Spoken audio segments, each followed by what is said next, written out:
할렐루야. 네, 이 밤에 나오신 성도님들 주님의 이름으로 환영합니다. 기대하신 목사님이 아니고 다른 분이 나와서 혹시라도 실망하실 수도 있겠지만 예측하지 못한 은혜가 있는 이 밤이 될 줄로 믿습니다. 아멘 하셨습니다. 아멘 하신 거죠? 네, 아멘이라는 뜻이 무슨 뜻인지 알고 계시나요? 나도 그렇습니다. 나도 그렇길 원합니다. 나 그것에 동의합니다. 라는 뜻이죠. 그러니까 그리스도인들이 가장 많이 하는 말 중에 아멘이라는 단어가 있습니다. 이 아멘은 우리도 그렇습니다. 라는 동감과 공감의 의미를 이야기하죠. 오늘 이 밤에 하나님의 말씀에 공감하고 성령의 역사에 동감하고 또한 하나님께서 우리에게 베푸신 이 귀한 말씀에 내가 그렇게 살겠습니다. 라고 아멘하며 화답하는 저와 여러분 될 수 있기를 주님의 이름으로 축복합니다. 사람이라면 기본적으로 공감 능력이 있습니다. 아멘 크게 하시라는 얘기입니다. 네, 공감 능력이라는 건 쉽게 이야기하면 다른 사람의 일을 내처럼 생각하는 거죠. 그리고 느끼고 행동할 줄 아는 마음입니다. 그래서 우리나라 사자성어에 이심, 전심, 동병, 상련, 역지, 사지, 인지, 상정 이런 것 같은 단어들이 많죠. 모두 공감 능력을 나타내는 말인데요. 이 공감 능력이 뛰어난 사람도 있고 다소 무딘 사람도 있습니다. 그런데 비정상적인 경우를 제외하고는 웬만하면 이 공감 능력을 가지고 살아갑니다. 아마 이 공감이 없다면 이 세상은 굉장히 잔인하고 냉혹한 세상이 되어 있었을 겁니다. 비록 치열한 경쟁이 있긴 하지만 그래도 불구하고 우리가 이렇게 따뜻한 세상을 유지할 수 있었던 건 우리에게 공감 능력이 있기 때문이라는 사실이죠. 그러니까 공감 능력이 뛰어난 사람이든 무딘 사람이든 우리가 이 공감을 가질 수 있는 요소들이 우리 안에는 존재하는데요. 이 감성을 톡 하고 건드렸을 때 그렇지 나도 그렇게 살아야지라는 이 공감의 능력이 확대될 때가 있다라는 겁니다. 두 가지 경우에 있다라고 많은 사람들이 이야기하더라고요. 첫 번째가 어떤 경우냐면 부모의 마음으로 접근할 때라는 겁니다. 그러니까 내리사랑과 같은 경우이죠. 여러분, 대체로 우리 내리사랑, 이 부모님의 마음은 위에서부터 아래로 흘러가는 사랑을 이야기합니다. 그렇죠? 옆에 사람도 한번 보세요. 나보다 어리면 예뻐 보이죠? 아닌가요?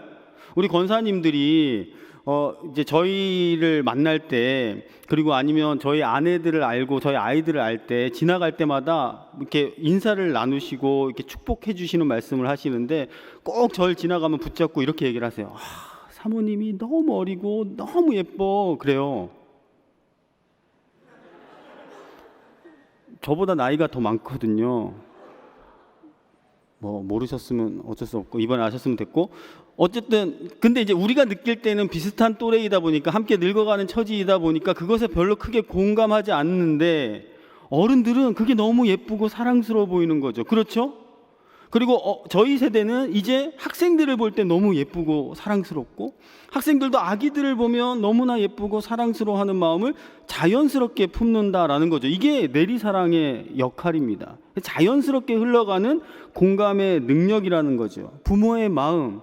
그러니까 이러한 마음들을 품을 때 우리는 아낌없이 그 사랑을 줄 수가 있는 거죠. 단순히 부모 아니라도 우리가 이러한 사랑의 마음을 품을 수가 있어요. 언제일까요? 부모의 마음을 품게 되는 어떠한 상황들이 우리에게 닥칠 때. 이거는 결혼을 했던 결혼을 하지 않았던 마찬가지입니다. 그런 이야기 들어보셨습니까? 어느 치킨집 사장님이 형편이 어려워서 너무나도 치킨을 먹고 싶어하는 아이들이 가게 안에 차마 들어오지 못하고 문 앞에서 한참이나 서성이고 있는 형제들에게 들어오라고 이야기하고 치킨을 먹을 만큼 내어주고 또 먹고 싶으면 언제든지 찾아와라 라는 이런 미담 들어보셨죠? 근데 그 사장님이 장사가 잘 돼서 돈이 남아 돌아서 그 형제와 무슨 인연이 있어서 그런 겁니까? 아니에요. 그 사장님도 코로나 때문에 힘들고 장사가 하도 안 되고 월세 내기도 빠듯하고 재료도 준비하기에 어려운 상황이었는데 그 어린 형제에게 치킨을 선물로 준 거죠. 왜요? 그 아이를 본 순간 이러한 내리사랑의 마음이 발동했기 때문이에요. 그 애를 향한 긍휼과 사랑의 마음이 발동했기 때문에 그것을 베푼 거죠. 미혼인 사장님이. 이 사연들을 분명히 들어보신 적이 있을 거고 이 사연을 듣고 많은 사람들이 눈시울을 붉히며 감동을 받고 심지어 요즘 유행하는 말로 돈줄을 내는 가게가 되어버렸죠. 그래서 사람이 너무 많이 주문을 하고 그것을 공감해줘서 막 오히려 더 어려워하고 힘들어하는 상황까지, 이러한 일들을 우리 주변에서 경험합니다. 그런 이유가 뭐라고요? 이렇게까지 사람들이 공감하는 이유가 뭘까요? 내리사랑, 부모의 마음이 발동했기 때문이다라는 것이에요. 그럴 때 우리는 훨씬 더 크게 공감할 수 있는 능력이 발휘되는 겁니다. 또한 이 공감 능력이 발휘될 때 두 번째는요, 내가 소속감을 느꼈을 때라고 이야기를 합니다. 우리는 다양한 여러 가지 기준에 의해서 분류가 됩니다. 하는 일에 따라서 학생과 직장인으로 분류되고, 학생은 교육과정에 따라서 초등학생, 중학생, 고등학생, 대학생으로 이렇게 분류가 되죠. 이 분류된다라는 건 그 안에 소속되어 있다라는 어떤 집단을 의미하고 있는데, 이게 범위를 좁히든 넓히든 우리는 어딘가에 분명 소속되어 있습니다. 그런데 이게 소속되어 있다라는 뜻이 어떻게 내게 인식되어지면 이게 강력한 힘을 발휘하게 됩니다. 여러분 생각해 보세요. 딱히 평소에 가족한테 무심해요. 신경을 안 쓰는 사람이에요. 근데 누가 우리 가족을 하면, 우리 가족이 욕을 하면 눈이 뒤집혀요. 다른 건 다 참아도 가족을 건드리다니 못 참는다. 그 왜 그렇죠? 그 가정에 소속되어 있기 때문에 그래요. 누가 우리 회사를 막 욕해요. 아유, 나도 오늘 때려치려고 그랬는데, 이런 마음이 있다라고 할지라도 다른 사람이 욕하면 기분이 안 좋아요. 나빠요. 우리나라 살긴 너무 힘들어. 그래서 막 헬조선 하는데 외국인이 우리나라를 욕하면 가만히 두고 볼 수가 없죠. 어제 축구 보셨나요? 우루과이 응원하신 분? 앞으로도 우루과이 응원하실 분? 없죠? 왜 그렇죠? 우리는 대한민국이라는 나라에 소속되어 있기 때문에 그런 거예요. 열정적으로. 저도 아이들과 밤에 같이 보면서 막 소리를 지르고 막 같이 슛을 날리고 엄청나게 열광적으로 응원했던 기억이 납니다. 무엇 때문이라고요? 소속되어 있기 때문에 우리는 더 크게 공감할 수 있다라는 것입니다. 공감에 대한 이야기로 말씀을 시작했는데, 제가 이 공감을 이야기하는 것은 다른 것에 이유가 없겠죠. 오늘 이 성경의 구절을 설명하고 말씀드리기 위함입니다. 오늘 1장 8절부터 읽었는데요. 우리 1장 8절의 말씀 우리 함께 한 목소리로 한번 읽어보도록 하겠습니다. 먼저 내가 예수 그리스도로 말미암아 너희 모든 사람에 관하여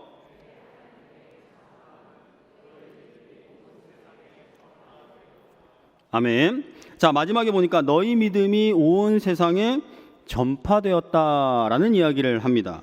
자, 우리가 로마서의 말씀을 읽었잖아요. 사도 바울이 로마 교회에 편지를 쓰고 있고요. 로마 교회 성도들에 대하여서 평가를 내리고 있는 겁니다. 신앙생활을 잘해서 그 소문이 로마뿐만 아니라 온 지역에, 다른 지역에 거주하는 성도들에게까지 잘 전달이 된 거예요. 믿는 사람들뿐만 아니라 믿지 않는 사람들에게까지도 좋은 소문이 났던 것 같아요. 그런 소식들이 바울에게까지 들어오게 된 거죠. 그러니까 바울이 이 소식을 듣고 어떤 마음을 품었을까요? 너무 진심으로 기뻐하고 감사하고 정말로 즐거워한 거죠. 다시 이야기하면 그들에게 공감한 거예요.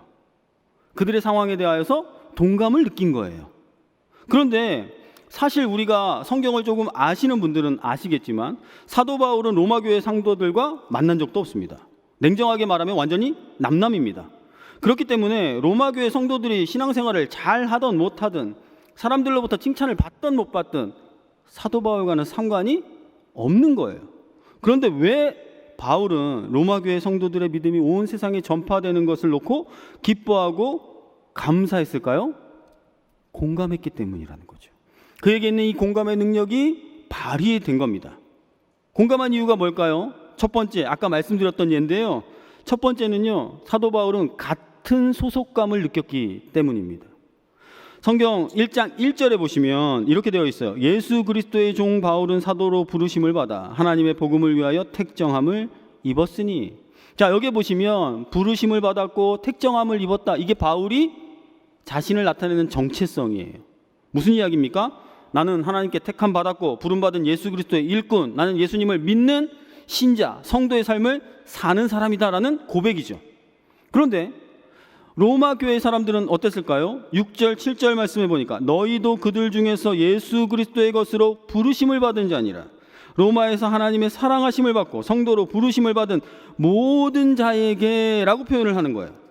마찬가지로 너희도 역시 예수 그리스도의 사람 아니냐, 예수 그리스도의 부르심을 입었으니 너와 나와 같은 소속이다라는 동질감을 느꼈다라는 거죠. 하나님께 속하고 예수 그리스도께 속한 우리 모두는 예수 안에서 한 가족이기에 너가 너무나도 좋은 소문을 내는 것은 나에게 큰 기쁨일 수밖에 없다라는 거예요.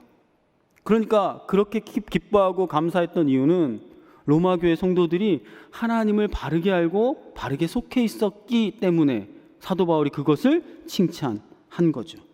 또한 사도 바울은 그들에게 이렇게 칭찬할 수 있었던 이유는 무엇일까요?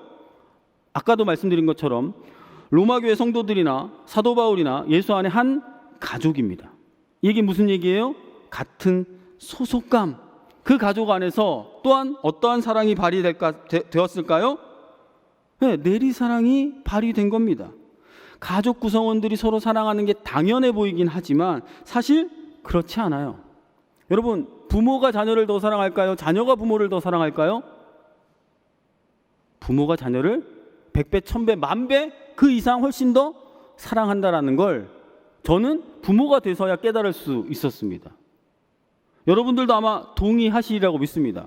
아직 자녀의 신분인 자들은 그것이 100% 와닿지 않을 수도 있겠지만 이건 확실합니다. 사랑의 방향은요, 늘 위에서 아래로 흐르게 되어 있어요. 하나님의 사랑이 우리에게 흘러온 것처럼 우리의 삶에서도 동일하게 이어져 가는 겁니다. 예수 그리스도 안에서 한 가족이 된 신앙 공동체, 교회 역시 마찬가지예요. 교회에서도 엄연히 이 사랑이 존재합니다. 예를 들어 볼까요? 여러분, 새 가족이 있고 새 가족부가 있습니다. 새 가족이 새 가족부를 더 사랑할까요? 새 가족부가 새 가족을 더 사랑할까요? 물어보나 마나죠? 교사가 학생을 더 사랑할까요? 학생이 교사를 더 사랑할까요?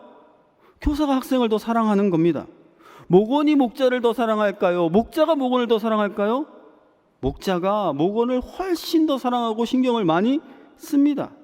교회 안에도 성도 안에도 엄연히 이 내리사랑이 존재한다라는 거죠. 바울과 로마 교회 사이에서도 마찬가지였어요. 먼저 되었던 사도 바울이 로마 교회를 향한 사랑이 전달되어지는 것은 당연한 일이었다라는 거죠. 사도로서, 특히 이방인의 사도로서 로마 교회 성도들을 먼저 사랑했고 더 많이 사랑했다는 것은 우리가 그가 쓴 이 로마서를 토대로 살펴볼 때 충분히 알 수가 있는 겁니다. 내용은 둘째치고라도 로마 교회에 편지를 썼다는 것 자체가 그들을 사랑했다라는 증거입니다. 여러분 생각해 보세요. 편지는 비용과 시간과 노력이 엄청나게 수반되는 일입니다. 여러분, 문자를 하나 보내려고 해도 나름대로 골머리를 앓으면서 골똘하게 막 썼다 지웠다 하잖아요. 옛날에 연애 편지 써보신 분들은 알겠지만 이게 잘 쓰다가 하나 삐끗하면 다시 써야 되고, 한 장 쓰면 실망할까봐 2장 써야 되고, 쓰다 보면 막 3장 4장 되고. 왜 그렇게 쳐다보세요? 그런 경험 없으세요? 저도 한 번 딱 써본 적이 있거든요. 그 3장 쓰는데 한 일주일 넘게 걸렸던 것 같아요. 설교 쓸 때도 마찬가지예요. 여러분, 우리가 무언가를 써낸다는 건 그만큼 많은 노력과 정성과 열심이 들어가야 돼요. 사랑하지 않으면 할 수 없는 일이죠. 사도 바울은 그 일을 했다라는 거예요. 편지 외에 또 다른 증거를 찾자면 뭐가 있을까요? 그가 로마 교회를 향하여서 얼마나 기도했는가를 보면 알 수가 있습니다. 오늘 9절 말씀인데요. 9절 말씀에 이렇게 써져 있습니다. 내가 그의 아들의 복음 안에서 내 심령으로 섬기는 하나님이 나의 증인이 되시거니와 항상 내 기도에 쉬지 않고 너희를 말한다. 쉬지 않고 로마 교회를 위해서 기도했다라는 것이에요. 마음을 다해서 기도했어요. 그리고 그들을 무척이나 만나고 싶어 했죠. 끊임없이 만나고 싶어 했지만 안타깝게도 그 만남이 계속 성사되지 못했습니다. 로마 교회 성도들을 방문하기 위해서 끊임없이 노력했어요.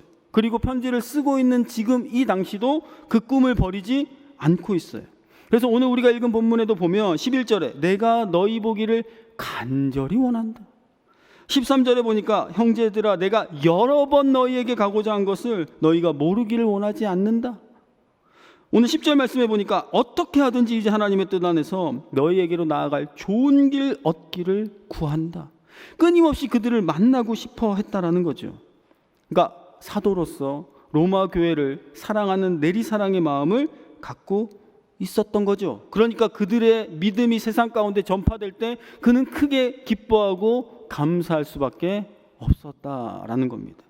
그리고 또 나아가서 얼마나 그 사랑이 크고 깊었던지 그들에게 일종의 부채의식까지 가지고 있었어요. 사랑의 빚을 지고 있었다라고 표현을 하고 있는 이야기입니다. 14절 말씀이거든요. 우리 14절 말씀도 함께 읽어보실까요? 헬라인이나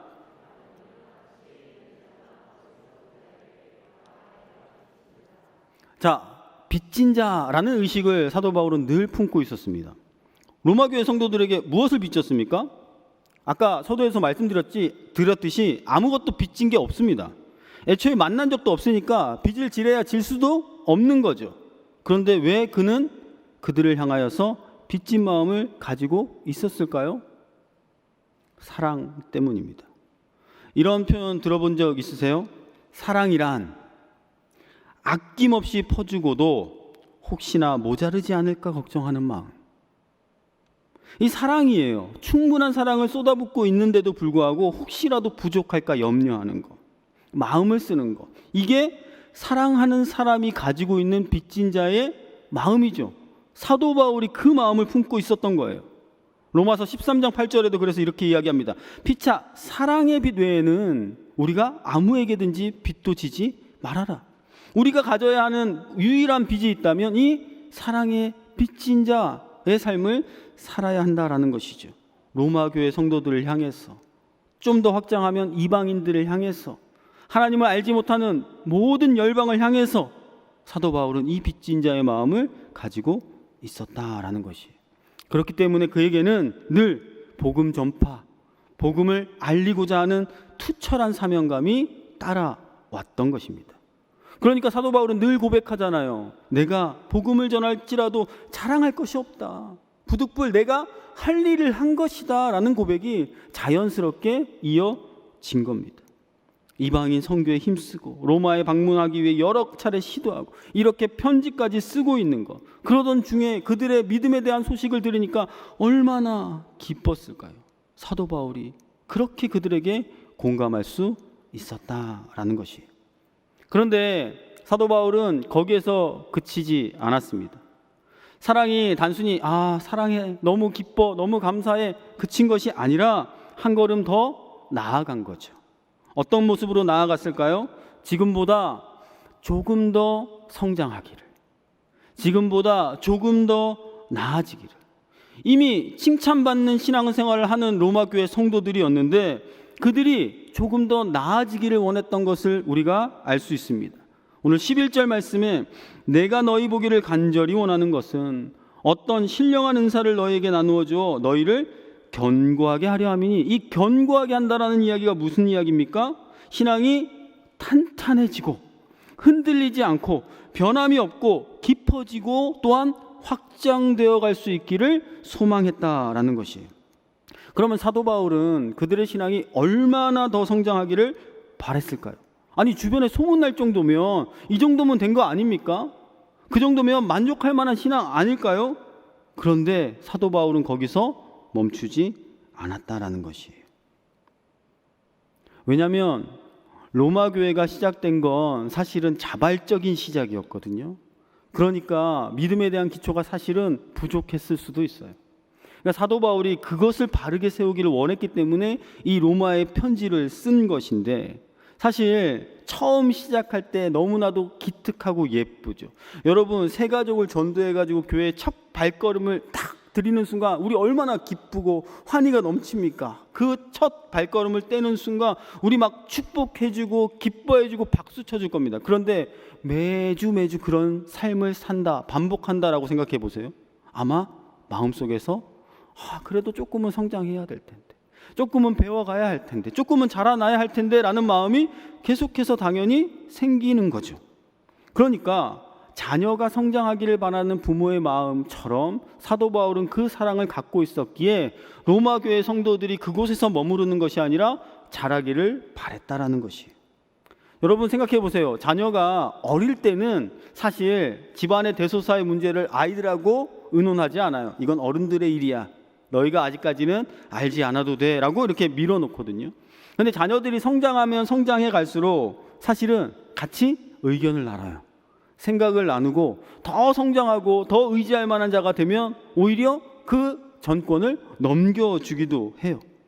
그러니까 이 아이가 자람에 따라 그것이 자기가 맡는 책무와 책임의 크기가 달라진다라는 것을 우리 너무나도 잘 알고 있는 거죠.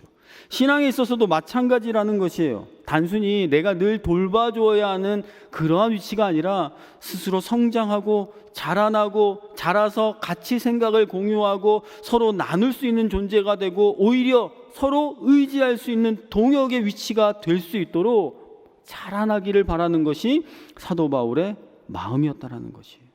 사랑은 퍼주기도 이제 퍼줘야 하는 것이 맞지만 단순히 그냥 퍼주기만 하는 것이 아니라 주었을 때 또 나도 공급받는 그 힘을 느낄 때 우리가 더 큰 사랑을 내어줄 수 있다라는 것이죠.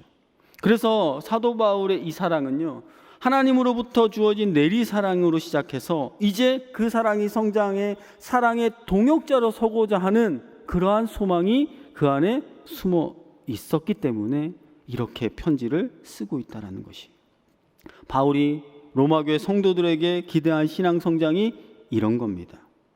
사도와 성도의 직분의 차이를 뛰어넘는 교제가 이루어지고 나눔이 이루어지고 동역이 이루어지고 하나님의 복음이 확장되어 가기를 소망했던 마음에서 편지를 쓴 것이죠. 그런데 이렇게 했던 이유가 무엇입니까? 이러한 소망을 했던 이유가 무엇일까요? 그는 이 복음이면 다 되어진다라는 확신이 있었기 때문이에요. 신앙으로 견고하게 세워지고 성숙한 동역자로 자라기를 기대했다라는 건 아무런 근거도 없이 한 것이 아니라 그가 경험했던 복음은 확실하기 때문에, 복음에 대한 확실함이 있었기 때문에 그 복음에 대하여서 떠나지만 않는다면 그들은 분명 잘 성장할 거라는, 신앙 성장을 기대할 만한 합당한 근거가 복음으로부터 말미암았다라는 것을 확실하게 증거하고 있는 겁니다. 그래서 오늘 우리가 읽었던 성경의 마지막 16절 17절을 보시면 내가 복음을 부끄러워하지 아니하노니 이 복음은 모든 믿는 자에게 구원을 주시는 하나님의 능력이 됨이라.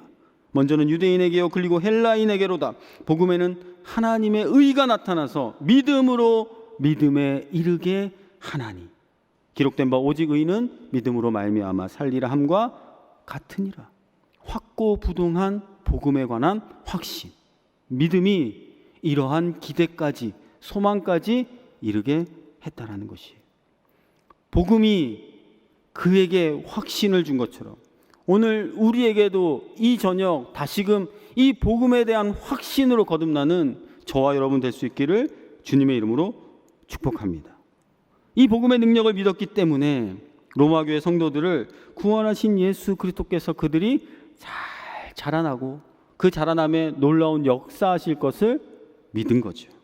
그러므로 기대하는 것이 있다면 내가 무언가를 근거해야 한다. 특별히 믿음 안에서라고 하면 먼저 이 복음의 기초를 탄탄히 쌓아야 한다는 것이에요. 바울이 로마교회 성도들에게 깊이 공감하고 있었다라고 말씀을 드렸습니다. 무엇 때문일까요? 한 가족이라는 공동체 의식과 소속감을 가지고 있었기 때문이고 서로에게 하나님으로부터 받은 사도로서의 내리사랑을 베풀고 있었기 때문이고 그들을 향한 빚진 자의 의식을 가지고 있었기 때문이며 그래서 사도 바울은 성도들의 믿음이 자라나기를 바랬다. 오늘 이것이 우리에게 주는 교훈이 무엇일까요? 이 말씀을 통하여서 우리가 살아가야 하는 삶에 적용해야 할 것은 무엇일까요? 그토록 사랑할 수 있었던 근본적 이유가 복음의 확신 때문이라고 했는데 우리는 그 복음의 확신으로 도대체 무엇을 바라며 살아가나요? 여러분 2022년이 진짜 눈 깜짝할 것처럼 지나갔습니다. 벌써 11월도 마지막이에요. 한 달 정도 남았는데요. 지나간 세월을 돌이켜보면서 나는 복음에 확신이 있다라고 하면서 사도 바울과 같은 이러한 소망을 품고 살았는가, 아니면 내 하나 건사하기도 힘든 삶을 살았는가, 우린 점검해 볼 수가 있습니다. 그리고 되돌아보면서 우리가 어떠한 모습으로 나아가야 할지를 결정해야겠죠. 지난 2학기에 교사대학이 있었습니다. 교사대학에 오셔서 강사분들이 좋은 말씀을 전해주셨는데, 그때 나눈 말씀 가운데 제 머릿속에 뇌리속에 가장 깊이 새겨진 한 말씀이 있어가지고 그 구절을 소개해드릴까 해요. 갈라디아서 6장 8절에서 10절 말씀인데요. 우리 한번 띄워주시면 같이 한번 읽어보겠습니다. 시작. 자기의 육체를 위하여 심는 자는 육체로부터 썩어질 것을 거두고 성령을 위하여 심는 자는 성령으로부터 영생을 거두리라. 우리가 선을 행하되 낙심하지 말지니 포기하지 아니하면 때가 이름에 거두리라. 그러므로 우리는 기회 있는 대로 모든 이에게 착한 일을 하되 더욱 믿음의 가정들에게 할지니라. 아멘. 자, 우리가 아무리 하나님의 사랑에 깊이 공감하고 그 사랑에 빚진 자의 마음이라도 우리는 여전히 세상 가운데 살아가면서 세상과 부딪히면서, 오늘 찬양 처음에 인도하실 때 전쟁과 같은 이 세상 가운데 우리가 우리의 마음을 잃어버릴 때가 너무나도 많죠. 그러다 보면 우리는 자연스럽게 어떠한 삶을 살게 되는지 아십니까? 육체를 위하여 심는 자의 삶을 살아간다라는 것이에요. 썩어질 것을 거두기 위하여 육체로 심는 자의 삶을 늘 반복하는 우리의 삶이 이루어진다라는 거죠. 육체로 심는다라는 거 뭐 어려운 이야기 아닙니다. 그냥 우리 인간의 본성대로 살아가는 거예요. 그런데 오늘 사도 바울이 갈라디아 교회에 이야기하는 반대되는 것은 무엇입니까? 성정을 위하여 심는 것. 성령을 위하여 심는 것은 아마 오늘 사도 바울이 로마 교회에 칭찬하고 감사하고 기뻐했던 내용과 동일할 겁니다. 나 자신을 위해서가 아니라, 나 자신을 위해서가 아닌 하나님과 이웃의 유익, 믿는 자들의 유익을 위하여서 살아가는 삶, 그것이 성령을 위하여서 심는 것이죠. 그리고 나아가서 자라나고 사랑의 동역자로 서게 되는 삶, 그것이 성령을 위하여서 심는 삶 아니겠습니까? 더 이상 내가 아니라 교회와 성도들을 위하여서 내게 있는 것, 소유와 재물과 재능과 건강과 시간과 명예를 포기하면서까지라도 그것을 기꺼이 사용해서 믿는 자들을 살리고 믿지 않는 자들을 믿는 자의 자리에 초대하고 하나님과의 바른 관계를 회복하며 그 사랑으로 기뻐할 수 있는 삶, 그것이 선을 위하여 심는 거죠. 성령을 위하여 심는 거라는 것이, 그것이 선을 행하는 삶이라고 이야기하는데 그 뒤에 단서가 있습니다. 무엇입니까? 낙심하지 말아라. 포기하지 아니하면 기회 있는 대로 우리는 이 일들을 할 수가 있을 것이다. 사도 바울이 이 일을 이렇게 적은 이유가 있다라고 그때 목사님이 우리에게 막 강력하게 어필하셨어요. 포기하고 싶을 때가 많을 겁니다. 낙심되는 일이 얼마나 많습니까? 믿음 가지고 살다 보면, 다른 생각을 가지고 있는 세상 가운데 살다 보면 여러분 포기해야 됩니다. 낙심될 수밖에 없습니다. 그런데 우리가 포기할 수 없는 이유, 낙심하지 말아야 되는 이유 무엇입니까? 성령을 위하여 심는 복음의 확신이 있기 때문이라는 것이죠. 우리가 그러한 삶을 추구해야 한다는 것이에요. 그리고 기회 있는 대로 이 일을 행하라고 이야기하는데요. 여러분, 우리 많이 들었던 얘기, 울며 씨를 뿌리는 자가 단을 거둔다. 무슨 이야기입니까? 우리에게 기회가 있을 때 하나님의 복음을 심고, 아니 하나님 앞에서의 삶의 원리는 동일한 것 같아요. 우리가 심은 대로 거두는 삶이 믿음에서도 우리의 일상에서도 마찬가지라는 것이죠. 반드시 그런데 기쁨으로 거둘 날이 올 줄로 믿습니다. 무엇을 위해 심으면요? 성령을 위해 심을 때 말이죠. 그러므로 이 말씀을 통해서 다시금 우리가 교회 안에서, 믿음 안에서 성도라면 어떻게 살아야 할지를 한번 생각해 볼 수 있는 저와 여러분 될 수 있었으면 좋겠습니다. 자신을 되돌아보면서 나는 여전히 육체를 위하여 심은 삶이 많았는지, 아니면 성령을 위해서 심고 있는 것을 애쓰고 노력하고 있는지, 포기하지 않으면, 낙심하지 않으면, 기회 있는 대로 그 일을 행하면 하나님이 반드시 거두게 하실 것이라는데 우리가 그 일을 하고 있는지 돌아보아야 한다는 것이에요. 그리고 오늘 이 말씀대로 행하면 우리 교회 공동체는 반드시 살아날 줄로 믿습니다. 성령의 열매가 가득하게 될 줄로 믿습니다. 여러분의 삶이 하나님의 축복으로 가득하게 되리라고 저는 믿습니다. 말씀을 신뢰하니까요. 이 믿음 가지고 성령으로 심어서 내가 속한 모든 곳, 특별히 우리 믿음의 공동체인 우리 성일교회 안에 이러한 열매로 가득 넘치게 되는 놀라운 은혜를 우리 함께 경험해 볼 수 있기를 원합니다. 그런데 이 일을 언제까지 해야 될까요? 여러분, 언제까지 해야 될까요? 네, 조금 냉정하게 얘기하면 죽기까지, 끝까지. 빌립보서 1장 6절 말씀인데요, 이렇게 쓰여져 있죠. 너희 안에서 착한 일을 시작하시니가 언제까지요? 그리스도 예수의 날까지 이루실 줄을 우리는 확신하노라. 이 일은요, 우리가 정한다고 끝나는 것이 아니라 예수 그리스도의 그 날까지 우리가 애써야 한다라는 것이, 저와 여러분들이 이 일에 모두 다 동참하고자 하나님의 말씀에 공감하는, 성령의 말씀에 동감하는 저와 여러분 될 수 있기를 주님의 이름으로 축복합니다. 연말이 다가오지 않습니까? 연말이 되면 교회 안에는 여러 가지 숙제들이 있습니다. 여러분, 오늘 오시면서 이런 거 보신 분 있습니까? 지난 주보에 이런 거 들어간 거 보신 적 있으세요? 나와는 상관없는 일이야 하고 내팽개치신 분들도 있을 텐데, 각 사역들이 많이 우리가 이루어져 있고 그 사역을 통하여서 교회 공동체를 세워가지 않습니까?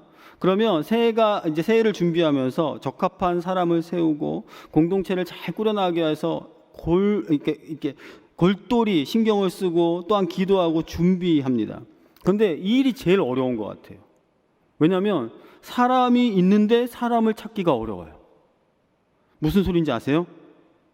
각 부서마다, 각 사역마다 사람이 있는데 사람을 찾기가 어려워요. 뭐 톡 까놓고 얘기하면 일할 사람이 없어요. 그 요즘 시기에 여러분 교육자들 전화 많이 받으시죠? 한 번이라도 받아보신 분? 안 받으셨어요? 이렇게 시침이 뚝 떼고 계실 거예요? 이번 주 내내 우리 교구 목사님들이 얼마나 전화를 많이 돌린 거 제가 알고 있는데, 생각해 보세요. 교육자를 비롯해서 우리 교사들 또한 목자들 여기저기 많이 부탁하죠. 무엇 때문에 그럴까요?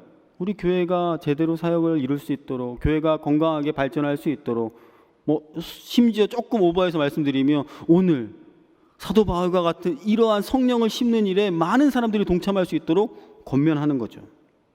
그런데 돌아오는 대답 가운데 가장 많은 대답이 뭘까요? 첫 번째, 제가 아직 많이 부족합니다. 두 번째, 기도해보고 꼭 말씀드릴게요. 그런데 사실 농담 반 진담 반으로 이 이야기를 들을 때 사실은 어려우니까 그렇게 이야기하시겠지라고 동감도 됩니다.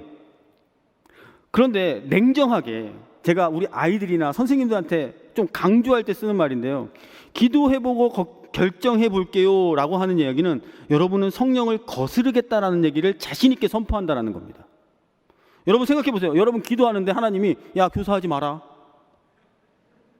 기도 열심히 하는데 너 새가족부 아니야, 목사님 전화 받고 기도해볼게요, 넌 목자 하면 안 돼, 올해는 절대 안 돼, 집안일 해야지 어디 목자를 하고 있어, 이렇게 성령님이 응답하실까요? 아니요. 저는 성령은 절대 그렇게 역사하지 않는다고 100% 확신합니다. 성경을 읽어서도 알고 믿어서도 알고 들어서도 알기 때문에 100% 아니 200% 확신합니다. 근데 기도하고 결정하지 못하는 건 순전히 누구 탓일까요? 내 믿음의 결단 탓 아닙니까? 나도 분명 성령을 위하여 심는 것이 중요한 줄 알지만 여전히 나도 모르는 사이에 육체를 위하여 심고자 하는 마음들이 성령을 위해 심고자 하는 마음보다 훨씬 더 크기 때문이라는 것이에요. 누구를 비난하고자 하는 말이 아닙니다. 우리가 교회를 세워가는데 누구 하나 열심을 안 내는 사람이 없다, 그런 이야기를 하고자 하는 것이 아닙니다. 하나님께서 오늘 말씀을 통하여 우리에게 도전 주신다면 그것에 대하여 순전히 그 역사에 반응하고 따라가고자 하는, 성장하고자 하는, 기회 있는 대로 그 일을 행하고자 하는 마음들이 우리 가운데 많아졌으면 하는 바람에서 이 말씀을 드립니다. 사도 바울이 그 사랑을 알았기 때문에, 늘 빚진 자의 의식을 가졌기 때문에 단순히 믿음 가진 거 하나라도 그렇게 크게 기뻐하고 감사했는데, 이제 우리는 어떻게 해야 될까요? 그 일들이 더 확장되어야 하지 않겠습니까? 분명 하나님은 오늘 우리에게 이 말씀을 주심으로 다시 한번 초대하실 겁니다. 하나님의 일에 동참할 수 있는 저와 여러분 될 수 있기를 주님의 이름으로 축복합니다. 분명한 건 하나님은 우리 성일교회가 부흥되길 바라십니다. 아멘이 작아지셨어요. 하나님은 우리 성일교회가 부흥되길 바라십니다.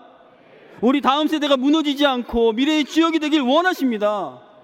우리 성일교회 목장마다 나눔과 은혜와 모든 성령의 역사가 풍성히 흘러넘치시기를 바라고 원하십니다. 이전에 임했던 그 놀라운 은혜들이 더 큰 성령의 역사와 바람이 우리 성일교회 불기를 지금도 간절히 원하십니다. 그럼 우리 어떻게 해야 될까요? 무엇 해야 될까요? 그 일을 가로막고 있는 것이 하나님이 아닌 내가 아닙니까? 나의 믿음 아닙니까? 나의 결단 아닙니까? 나의 일상 아닙니까? 낙심하지 않고 포기하지 않고 기회 있는 대로 그리스도 예수의 날까지 우리의 마음을 어지럽히는 모든 생각을 다 씻어버리고 우리가 이제 주님 앞에 그 말씀에 함께하는 저와 여러분 되었으면 합니다. 주의 성령이 말씀하시고 그분과 동행하는 즐거움 가운데서 더 사랑하고 더 축복하고 더 많이 도와주는 공동체. 그래서 사도 바울이 경험했던 그 사랑이 온 누리에 퍼졌던 것처럼 우리 교회 곳곳에서 그렇게 믿음이 선순환되고 사랑이 선순환되고 축복이 선순환되고 우리의 축복이 넘쳐 흘러 이 지역과 이 사회와 이 나라 가운데 위대하게 쓰임받는 우리 교회가, 우리 자신이, 우리 가정이, 우리 교회 각 부서가 될 수 있는 그러한 은혜가 있기를 소망합니다. 오늘 이 말씀을 다시 한번 고민하고 생각해 보시면서 서로를 더욱 사랑하고 축복하고 성장하는 선순환 결단하시면 좋겠습니다. 조금이라도 결단하시기를 원하신다면 나갈 때 이 교사 모집 신청서가 저기 밖에 준비돼요. 부들부들 떨리는 손으로 우선 작성하시면 그 다음은 하나님이 일하십니다. 도우실 것입니다. 사담이지만 여러분 안에도 하나님은 다 사람 세워서 쓰십니다. 그렇다고 안 쓰시면 안 됩니다. 여러분의 작은 움직임이 우리 교회를 더욱더 역동적으로 변화해 나가게 하실 겁니다. 저와 여러분 이 밤에 다시 한번 결단하셨으면 좋겠어요. 하나님, 내가 그 사랑을, 그 복음을 확신한다고 이야기했지만 우리가 성장하는 것, 우리가 선순환하는 것, 그것에는 인색했습니다. 다른 많은 것들 때문에 내가 그것을 하지 못했습니다. 라는 마음이 있었다면 이제 다시 한번 나의 모습을 돌이키면서 우리 성일교회가 하나님 앞에 귀하게 쓰임받는 은혜가 넘치는 교회가 될 수 있기를 주님의 이름으로 축복합니다.